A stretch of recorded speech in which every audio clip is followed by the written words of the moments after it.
Nesse momento também quero apresentar a Escola Bíblica Dominical, que nós estaremos meditando. Nós pedimos que o Espírito Santo possa iluminar-nos, nos capacitar, que nós possamos receber a porção da palavra do Senhor, aquela porção que o Senhor tem destinado ao teu coração. Que o Espírito Santo ele possa trazer a você sabedoria, entendimento, capacitação, que você possa receber, apesar deste vaso imperfeito e fraco e pecador que vos fala. Que o Senhor possa me capacitar a ser um instrumento da vontade do Senhor nesta manhã, em nome de Jesus. Amém. Glórias a Deus. Quero saudar todos vocês com a paz do nosso Senhor Jesus Cristo, aquele que reina, aquele que governa, aquele que é o Senhor, aquele que tem te sustentado. Agradeço a Deus porque você está nesta manhã comigo. Para aqueles que não fazem parte da nossa igreja e estão assistindo, nós estaremos procedendo uma primeira parte do estudo até às 10h30.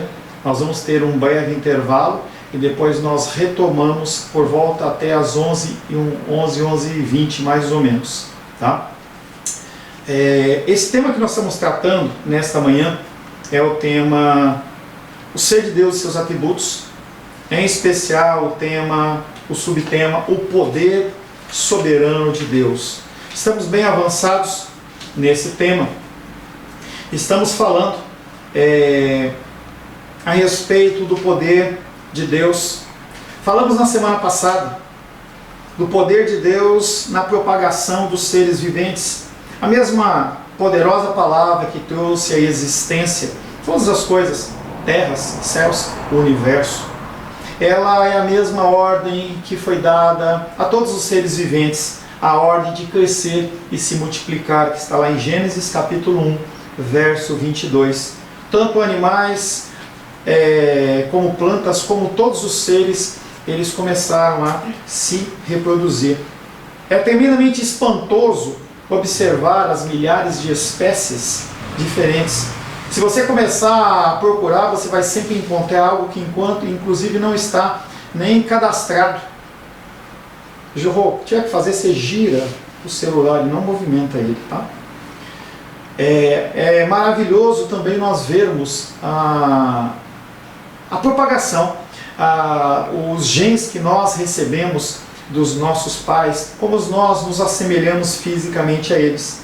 Os cientistas, quando olham para esta condição, eles veem a maravilha, eles não conseguem explicar, mas eles não conseguem reconhecer o poder de Deus. Porque apenas aqueles que têm o Espírito de Deus, eles podem reconhecer a ação poderosa de Deus. A rebeldia natural do ser humano não consegue atribuir a reprodução humana a algo divino. Talvez as pessoas pensem que é apenas um processo químico, um processo biológico, mas na verdade é a manifestação da glória de Deus. O ser humano, através da ciência, não consegue explicar a nossa fé. O ser humano não consegue explicar a parte imaterial, chamada por espírito ou alma. A formação do ser humano ela é maravilhosa. É uma formação que é obra do nosso Deus onipotente. Na semana passada também nós falamos sobre o poder de Deus no movimento das criaturas. Cada movimento que você faz, ele é orquestrado pelo próprio Deus. Não há possibilidade de você levantar um dedo sequer, se não for através do poder e da vontade de Deus. E hoje pela manhã eu estava meditando exatamente nisso. Eu estava pensando a respeito do movimento das mãos, ou o próprio piscar, em que a gente faz isso de uma maneira como que automática, e nós não conseguimos identificar muitas vezes que é a própria ação de Deus nas nossas vidas. Em cada movimento que eu faço, em cada movimento que você faz, nós somos dependentes dele. Falávamos semana passada também que até os movimentos do coração são muito mais do que impulsos elétricos. É algo além disso que faz com que o coração ele bata de uma forma cadenciada, mandando a quantidade de sangue necessária, processando um tipo de sangue, saindo outro tipo de sangue, e isto é maravilhoso. Onde quer que a natureza esteja funcionando, lá está Deus. Também temos o poder de Deus no governo das autoridades, apesar de nós acharmos que o mundo está abandonado. Apesar de nós olharmos governos ao redor do mundo com líderes autoritários que fazem coisas que são uma aberração para as nossas vidas, nós temos que entender que Deus, Ele não abandonou. O nosso Deus, Ele tem o controle de todas as autoridades deste mundo, mesmo as espirituais. A palavra de Deus diz que Ele é o cabeça de todo principado, de toda potestade, de todo espírito que existe. Ele é o superior. Mesmo os espíritas conseguem reconhecer que há um espírito superior. E nós, como cristãos, muitas vezes temos o nosso coração afligido e nós não conseguimos identificar a presença de Deus nas nossas vidas ou no governo dos nossos países, das nossas regiões. Esses espíritos, essas autoridades, elas agem até onde Deus permite. Há um plano, há um propósito. A criação divina, ela não é abandonada à sua própria sorte, mesmo nas menores coisas, nas mais simples e também nas mais complicadas. Deus, Ele é aquele que restringe a corrupção natural do homem. Se Deus não assim o fizesse, nós não conseguiríamos viver neste planeta. Você não iria conviver com os seus familiares. Você não conseguiria viver porque nós seríamos consumidos pela nossa própria maldade. Se Deus não tivesse um governo poderoso sobre as autoridades, nós seríamos esmagados pela maldade e violência. E se você acha que líderes como Mussolini, como Lenin, como Hitler eram pessoas ruins, você e eu iríamos experimentar um domínio de autoridades muito pior. É o poder refreador de Deus no governo do mundo que torna a vida nossa suportável. Sim, a nossa vida nesse planeta ele é suportável. Aqueles que buscam a felicidade a qualquer preço, eles se frustram porque a nossa vida neste planeta ela é suportável. Talvez você tenha momentos de tranquilidade, talvez você tenha momentos de paz, mas em regra a nossa vida ela é suportável. Podemos falar também sobre o poder de Deus no governo moral do mundo. E eu quero que você desvincule o termo moral com sexualidade. Tem a ver também, sim, mas não é especificamente ou exclusivamente ligado à sexualidade humana. Moral tem a ver com regras. Moral tem a ver com padrões. Moral tem a ver com um contexto que as pessoas vivem. Em algumas regiões, situações são morais, em outras regiões são situações imorais. Um exemplo simples é você olhar, por exemplo, a população indígena. Os índios mais afastados da civilização humana, eles ainda andam nus. E para eles aquilo é um princípio moral. Mas se você decidir sair sem roupa na cidade onde você mora, o que vai acontecer é que as pessoas elas vão ficar escandalizadas, vão chamar você de imoral. Então, moralidade tem a ver com regras, tem a ver com ordenanças, e o governo do Senhor, dentro da moralidade, é em cima das suas regras, em cima dos seus mandamentos, em cima da sua palavra. Deus não somente governa as autoridades espirituais e as autoridades humanas pelo seu poder, Ele governa a manifestação do mal moral do mundo. Porque a regra, o padrão, não é a Constituição brasileira, não é a Constituição dos Estados Unidos da América, mas o padrão moral é a palavra de Deus. E é a partir desta palavra em que Ele rege e Ele julga as nações. Este mundo ele não está entregue a si mesmo, perdido como se não houvesse controle sobre ele. O nosso planeta, o nosso Brasil, ele não é um carro desgovernado. Você pode ter uma convicção política diferente do governo que está tendo hoje aqui. Você pode discordar, mas entenda que toda autoridade ela é constituída por Deus. E não quer dizer que você tem que aceitar, mas tem que dizer que você tem que respeitar. Quer dizer que você tem que olhar para as ações segundo as Escrituras, e se elas estiverem erradas, você as repudia e você não as segue, porque a ordem maior moral ela não vem de um governo, E eu não estou incitando você à rebeldia, eu estou falando para você que nós temos um padrão muito mais elevado do que a Constituição brasileira. E ela é pautada no amor a Deus sobre todas as coisas e o próximo como a ti mesmo. E quando você pensa no próximo como a você mesmo, você consegue olhar para as leis que existem de uma maneira muito mais tranquila, porque apesar de te incomodar, está tratando do seu relacionamento com o próximo. Deus está no trono. E como rei que ele é, exerce poder sobre o mal moral, de forma que tudo o que acontece seja o cumprimento dos seus planos para a história do mundo. Deus não cochila. Deus, ele não perde uma cena, ele não perde uma ação, ele não escapa dele algo. Tudo está dentro do controle dele. A sua mente, a minha mente natural não consegue interpretar, não consegue entender, porque os pensamentos de Deus, a mente de Deus é muito superior do que a minha mente, a sua mente. E assim sendo, nós não entendemos.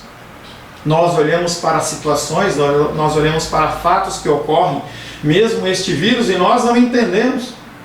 E as pessoas podem perguntar: onde está o seu Deus?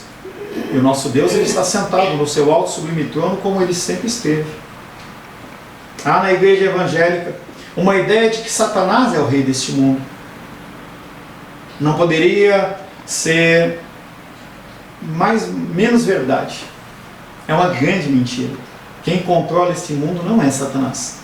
Ele tem um certo grau de autoridade, mas simplesmente para cumprir algum desígnio do Senhor. Nada acontece fora da vontade do Senhor. Mesmo as coisas que você não entende. Não é nada que esteja tão longe da verdade como pensar que Satanás é o que rege esse mundo. O mundo não está num caos. Há um grande rei sobre todas as coisas. Ele, Satanás, tentou derrubar Pedro. E Jesus Cristo falou: Pedro, eu intercedi porque ele queria te peneirar, ele queria te derrubar, ele queria acabar com você. Ele é como um leão, ele não é um leão.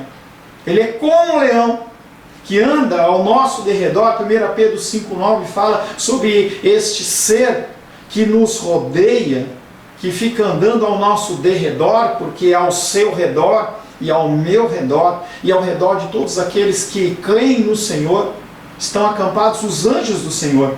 Não é Satanás. Satanás, ele está ao derredor. Há um muro, há uma proteção levantada e estabelecida pelo próprio Deus, e a palavra de Deus não é palavra de homem para que minta. Então sim, há uma proteção. Essa visão de que se você pecar o anjo cai e o diabo entra, isso não é real para um cristão. Sim, nós sofremos tentações e nós temos consequências em relação ao nosso pecado, isso é uma realidade. Mas você tem que entender que não é algo que Deus perdeu o controle, e as pessoas elas se enganam em relação a isso. Satanás, ele tem poder sim, mas o poder dele é limitado. O poder dele não provém dele mesmo, o poder dele é derivado. Como um presidente, como um ministro, como um juiz, ele recebe uma autoridade, e ele tem uma autoridade, e não é pouca, mas é menor do que a autoridade do nosso Deus. E ele não permite que essa autoridade de Satanás avance. Não vai morrer um a mais, não vai ter um tempo de 1 segundo a mais dessa enfermidade fora do plano do Senhor. Amém. Cabe a você perseverar. As cartas de Apocalipse falam muito sobre a perseverança. Aquele que vencer, aquele que perseverar. A minha função, a sua função é continuar caminhando. A ação de Satanás é limitada pelos decretos do Altíssimo e não há possibilidade de Satanás quebrar nenhum dos decretos, porque Deus não deixa. O mal nunca haverá de triunfar sobre o bem. Nunca. Mas pastor, nunca o mal vai triunfar sobre o bem. É a ordenança do nosso Deus. Deus está no controle moral do universo. As leis dele não são distorcidas. Ele não permite isso. Os homens acham que distorcem, mas ele não permite isso. O que foi dito de Satanás também é dito dos homens. Eles não pecam além do cumprimento dos planos de Deus. Você não vai além na sua pecaminosidade, e você é um ser pecador. Conversava ontem com uma moça que ela falava assim, não, mas a fulano é inerentemente bom. Não, você é inerentemente mal. Eu sou inerentemente mal.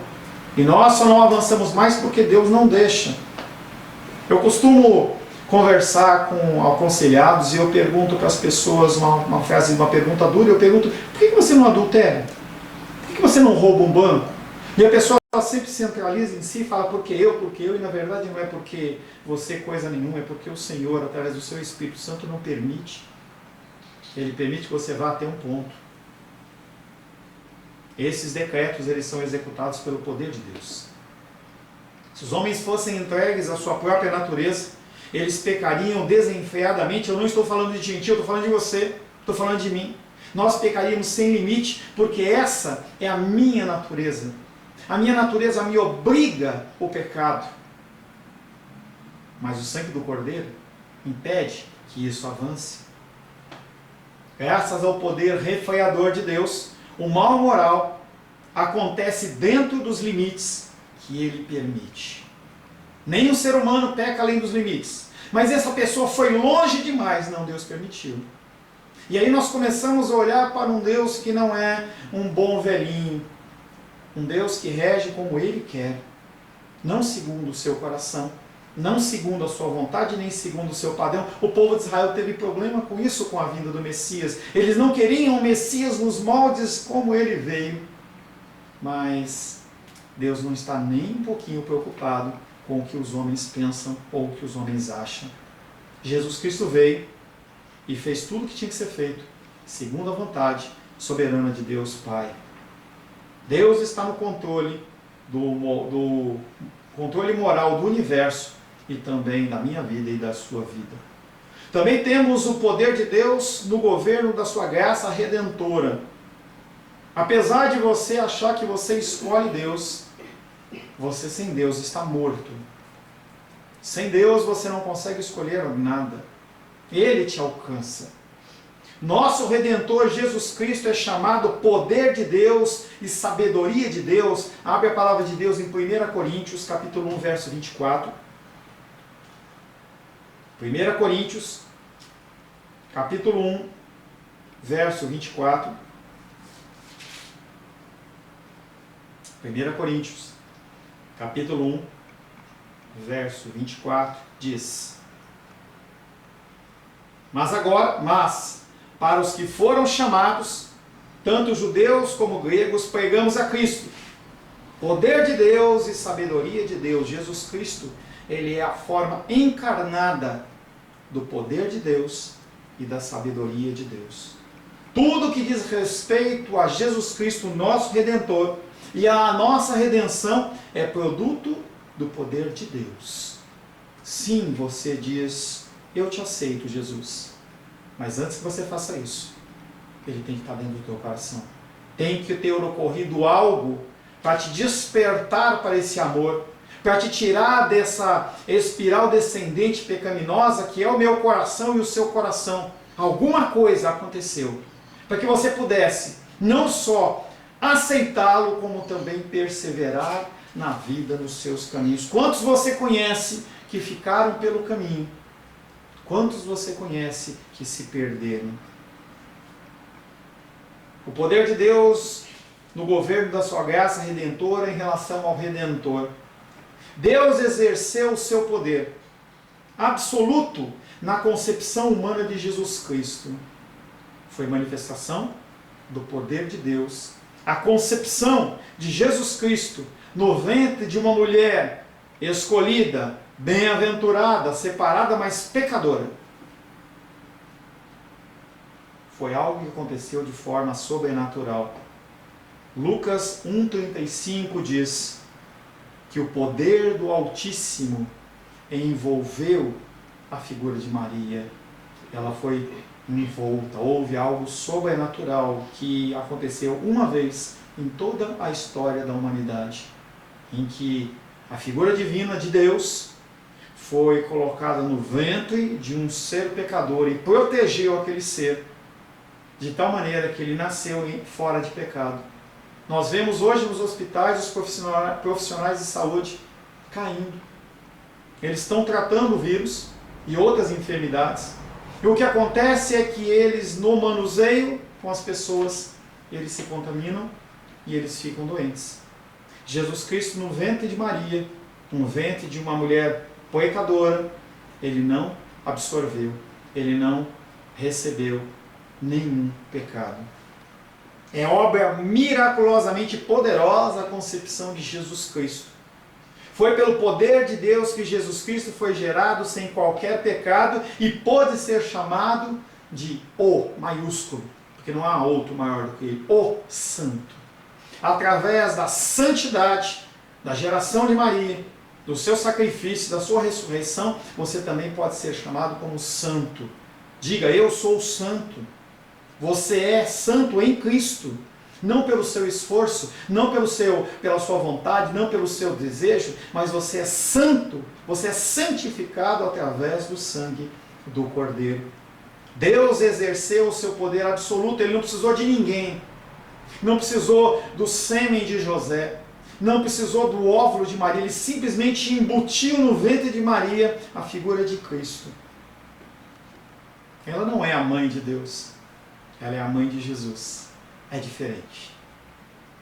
Deus exerceu o seu poder absoluto na ressurreição de Cristo para, primeiramente, lembre-se disso, glorificação do nome do Senhor.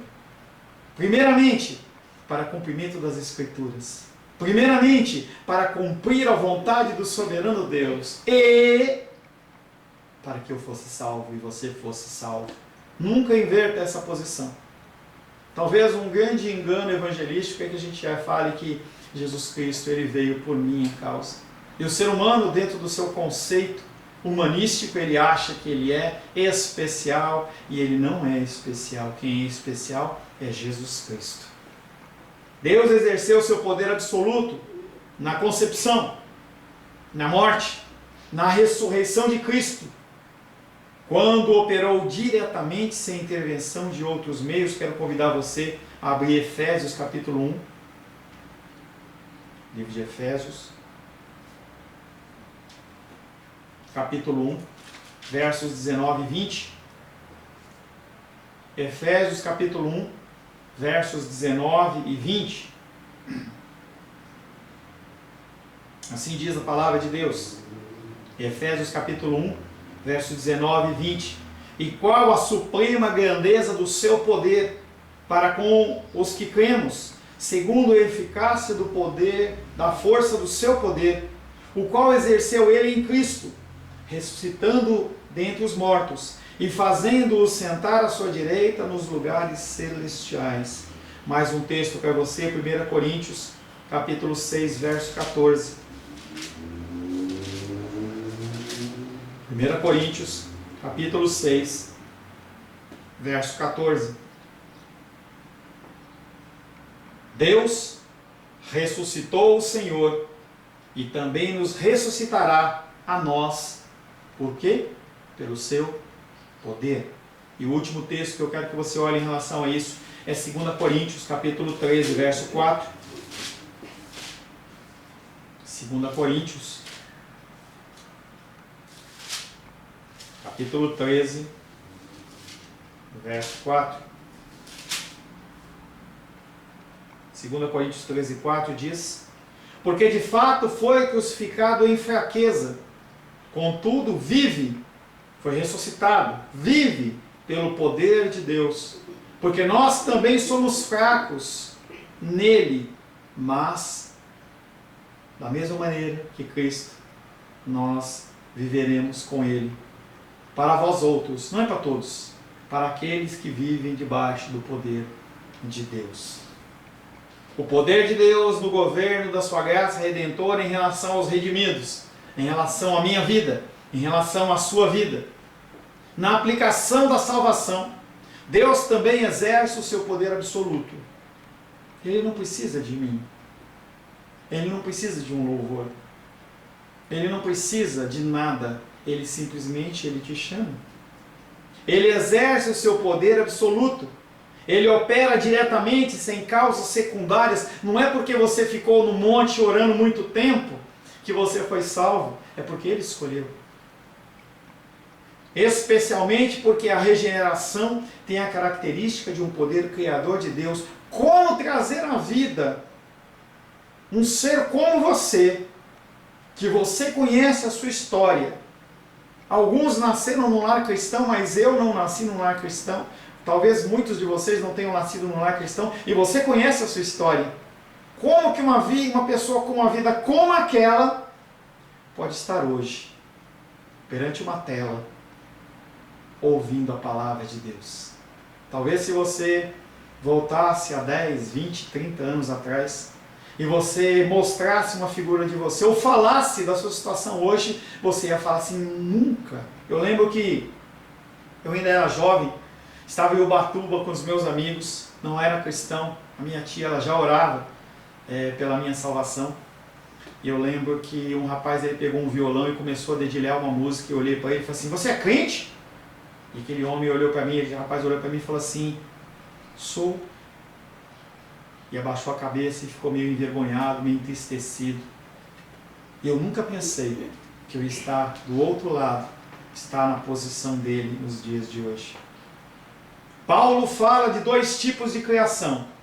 A criação natural e a criação espiritual. Efésios capítulo 2, verso 10.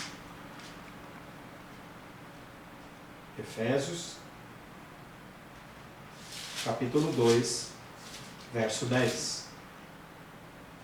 Efésios 2:10. Pois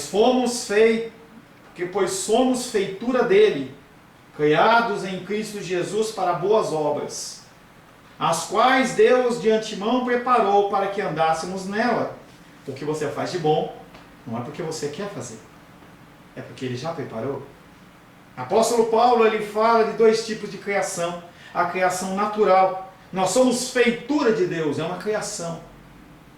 Criados em Cristo Jesus, é uma criação espiritual. Nós falamos nesse versículo de Efésios 2:10, tanto a sua parte física, como a sua parte espiritual, a sua parte imaterial. E a sua criação, tanto natural, como espiritual, pelo sangue do Cordeiro, é para boas obras.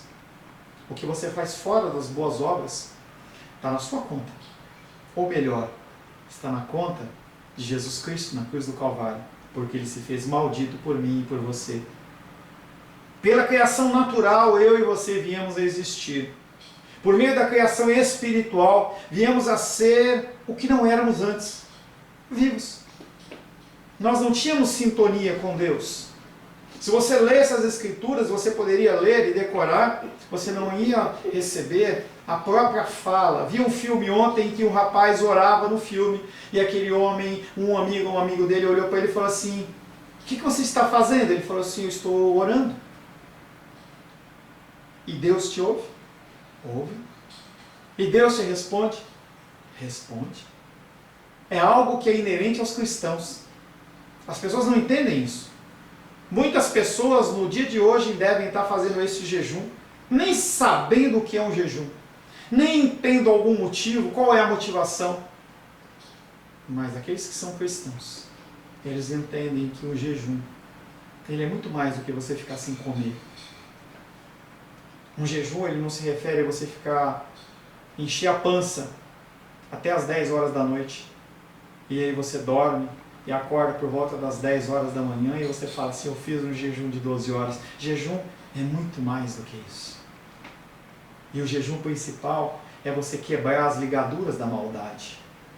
É você parar de agir como você age. É você começar a olhar para o próximo de uma maneira diferente. É você olhar num tempo de dificuldade desse, pegar o seu telefone e ligar para o irmão e falar assim, olha, eu posso te ajudar em alguma coisa? Eu tenho 100. Você precisa de 50? Eu posso te dar 50. É dividir. É isso que Deus quer. Esta humilhação é nós pararmos de olhar para a nossa vontade, não para o nosso estômago. Nós temos que parar de olhar para nós e olhar para o próximo. Esse é o jejum que chama a atenção de Deus. Mas você pode fazer sim o jejum de alimento. Mas se quebrante. Tenha tempo de oração. Busque conserto na sua vida. Busque de Deus o que você pode fazer para cumprir os desígnios dele aqui na terra. Nessa recriação, a recriação nossa, que nós estávamos mortos. Deus torna o inferno em céu. A inimizade, nós éramos inimigos de Deus em amizade. Mortos para pessoas vivas. Trevas da minha vida e da sua vida, elas se tornam luz. E isso tudo ele faz pelo seu poder, pelo poder do Espírito Santo.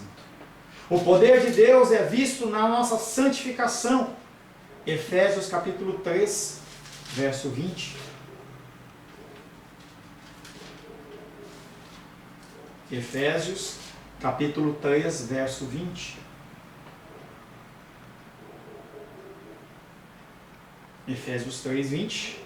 Ora, aquele que é poderoso, Deus, aquele que é poderoso para fazer infinitamente mais do que tudo quanto pedimos ou pensamos, conforme o seu poder que opera em nós. A santificação, a sua mudança, a sua transformação. Aquilo que acontece muitas vezes quando as pessoas te encontram e falam assim: nossa, você está tão diferente. Não é porque você engordou, você emagreceu, ou porque você está malhando, ou você cortou o cabelo, mas é porque há algo diferente em você, há um brilho diferente. Você ouve a palavra de Deus, você não consegue simplesmente ficar como você está mais. Você precisa mudar. Essa santificação, ela ocorre pelo poder de Deus. Não há como limpar as profundezas do ser humano sem uma atuação poderosa de Deus. Nós somos um grande esgoto. Eu sou um grande esgoto, você também. E essa limpeza, ela não ocorre de fora para dentro, ela ocorre de dentro para fora. E conforme o Espírito Santo ele passa a habitar em você, ele vai se expandindo, ele vai crescendo. E a palavra de Deus diz para a gente não apagar, para não entristecer, não diminuir essa chama, mas pelo contrário, nós temos que fazer com que essa chama aumente, e conforme essa chama aumenta, mais e mais o mal vai saindo, nós vamos nos constrangendo por uma mudança de mente, e nós mudamos o nosso coração. Não há como limpar as profundezas do ser humano sem uma atuação poderosa de Deus. Através do quê? Da sua palavra. A palavra é esse agente. A palavra é aquilo que gera a mudança e a transformação. E o Espírito Santo que nos traz o convencimento, nos traz o entendimento, nos traz a mudança de mente. O poder de Deus é visto em nossa ressurreição. Uma ressurreição que houve parcial, mas ela vai ser total. A ressurreição do nosso espírito já ocorreu. Vai haver uma ressurreição no último dia, em que este espírito esse ser vai acabar de ser limpo, o que era corruptível, que ainda sobrou de corruptibilidade, vai ser eliminado. E o seu corpo natural ele vai ser restaurado no último dia. Filipenses, capítulo 3, verso 21.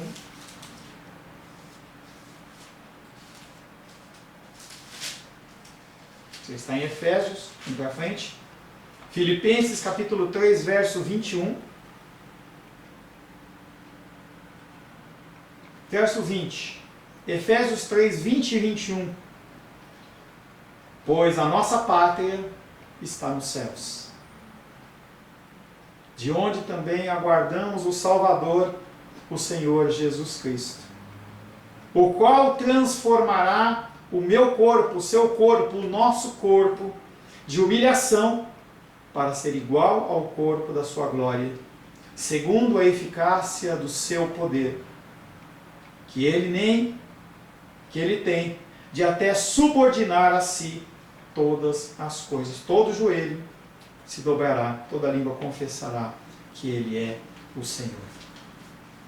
O poder de Deus, ele é manifesto também para enxertar de novo os judeus. Judeus que foram tirados momentaneamente da oliveira. Eles rejeitaram o Messias. Eles não conseguiram entender a figura do Messias, como ele veio. Eles queriam um Messias segundo o seu coração. Talvez você queira um Messias, um Jesus segundo o seu coração. Talvez o Jesus que te é apresentado não seja o Jesus que você quer. Muitos olham e se rebelam contra Deus, porque eles querem um Messias muito mais como um gênio da lâmpada. Jesus, ele não é um gênio da lâmpada.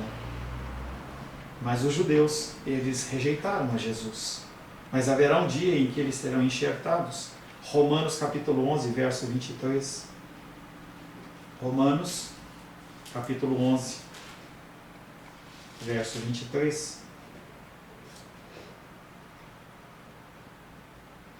Eles, os judeus, eles também, se não permanecerem na incredulidade, serão enxertados, pois Deus é poderoso para os enxertar de novo.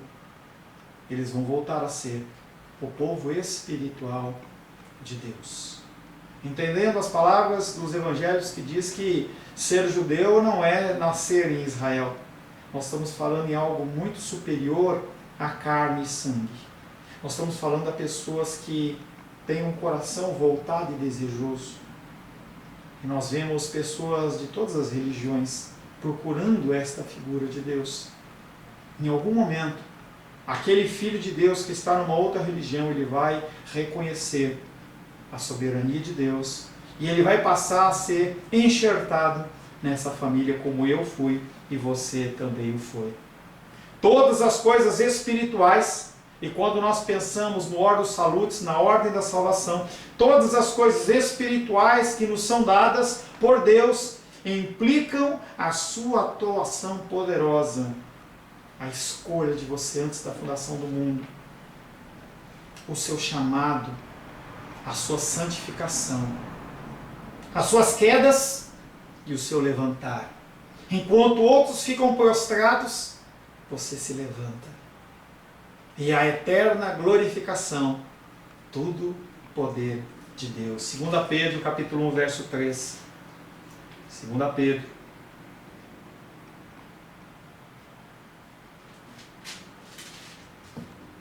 Segunda Epístola de Pedro, capítulo 1, verso 3. Diz assim, lá no finalzinho. Segunda Epístola de Pedro, capítulo 1, verso 3. Visto como pelo seu divino poder nos têm sido doadas todas as coisas que conduzem à vida e à piedade, pelo conhecimento completo daquele que nos chamou para a sua própria glória e virtude. Todo o processo da sua salvação, todo o processo do seu crescimento, todo o processo, toda a sua caminhada, do nascer até o dia em que você fechar os olhos, ou que a trombeta tocar nos altos céus, em que Jesus Cristo vier em majestade e glória sobre o seu cavalo branco, para chamar a sua igreja, ocorreu segundo o poder de Deus. Nada do que concerne a minha salvação, a sua salvação, a nossa salvação, escapa da manifestação poderosa de Deus. Quando nós olhamos para irmãos e irmãs, pessoas que estão afastadas dos caminhos do Senhor, o que nós podemos fazer é orar. A oração é poderosa, não para mudar o coração de Deus. A oração de Deus, a oração a Deus, ela é poderosa. Ele ordena que nós oremos. Ele diz que a oração nossa tem eficácia, faz diferença. Então não desista de orar. Fale para as pessoas de uma forma verbal. Fale da palavra sem ser chato. Fale do amor de Deus. Aprenda as Escrituras e testemunhe, testifique para as pessoas do amor de Deus. Terceiro, viva aquilo que você prega. As pessoas elas vão identificar muito mais a figura de Deus através da sua vida, da sua ação, do que você fala. Mas é importante você falar. A palavra de Deus diz, como é que as pessoas vão crer se não há quem pregue? Pregue. Mas eu não tenho curso de teologia, não importa. Fale do que você conhece. Fala daquilo que tem sido importante para você, daquilo que te é caro. Fale das suas experiências. Lute para mudar a sua vida, a sua história de vida, para que as pessoas possam olhar para você e falar assim, eu quero ser como ele. Ousadamente, talvez você chegue como o apóstolo Paulo e fala, sejam meus imitadores. Eu ainda não tenho essa condição. Eu não consigo. Eu sou mais pecador que você. Eu não consigo. Apóstolo Paulo falava, sejam meus imitadores. Mas eu posso dizer para você, você não seja imitador da minha vida em tudo, mas naquilo que você atesta que está na palavra. Se há algo que você vê que eu faço, que está na palavra, copie. Não copie as minhas grosserias. Não copie quando eu corto uma pessoa que está falando. Não copie o meu julgamento, mas copie o meu jeito que está conforme as Escrituras. E talvez eu não consiga ver isso, mas você consegue. Você consegue identificar. E eu peço que você copie isso. Semana que vem, se Deus assim o permitir, nós vamos falar de o poder de Deus no governo judicial do mundo. Essa justiça, que faz parte em Efésios, da peça da armadura, em que nós somos chamados a vestir a couraça da justiça. Esse padrão de justiça é um padrão que procede de Deus, do poder de Deus. Vamos orar. Senhor, em nome de Jesus, louvamos, adoramos e bendizemos o Teu nome por esse primeiro período de escola bíblica dominical, em que podemos falar sobre o Teu poder. Nós te agradecemos, Pai, pela Tua graça, pelo Teu amor. Nos abençoa, Pai, nesse breve intervalo, para que nós possamos retornar para ouvir um pouco mais da Tua palavra. O tema que nós estaremos tratando no segundo período é Gálatas, capítulo 5. Deus abençoe você. Espero você daqui a 15 minutos. São 10 horas e 25. Quando for 10 horas e 40, nós estamos retornando em nome de Jesus. Amém.